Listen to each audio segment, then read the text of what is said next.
عطني اسم لاعب من اليابان. نعم. لاعب من اليابان. حبيبي كيف حالك؟ اتابعكم انا. الله يحييك. عفوا لاعب سؤال من اليابان. معليش انا اتابعهم الله يسعدك. لو سمحت يعني. تفضل. سوزوكي. لا هذا لاعب معتزل سوزوكي. نبي لاعب من اللاعبين حاليين. الهجوم. تويوتا كامري. صح عليك. ما في لاعب هالاسم هذا. تويوتا كامري. لا ما في لاعب هالاسم.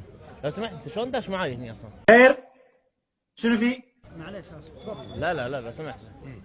طيب عطني اسم لاعب من لاعبين اليابان. الظهير الايمن مثلا. اللاعب الظهير الايمن. أيوه. اللاعب لاند كروزر. صح عليك. لا يا حبيبي. لاند كروزر. What is this؟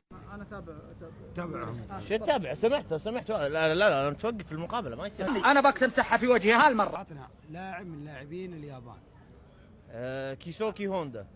اعطيه لا هو يبغى لعيبه الاحتياط. احتياط. احتياط انا ايش عرفني فيهم ابوي؟ طيب انت عندك احتياط؟ اي الاحتياط معروفين. من هو؟ التيما ماكسيما 6 سلندر. صح عليك. لا يا ابوي.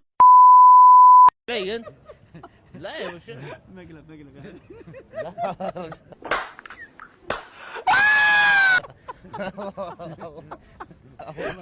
اسمه كريم. من وين يا ابوي؟ والله من الكويت. يا هلا بك.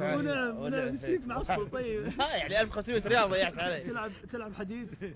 معليش والله اسف قسم بالله حسيت بيجيني كلام. هذا مقلب. والنعم فيك. ونعم بيك وتشرفنا بيك. ذيعة هذه الاحداث الرياضيه تسوي مقالب وقناه ديجو ونعتذر منك ونعم في اهل الكويت. والنعم فيك. اهل الكويت نصهم معضلين يعني ما الله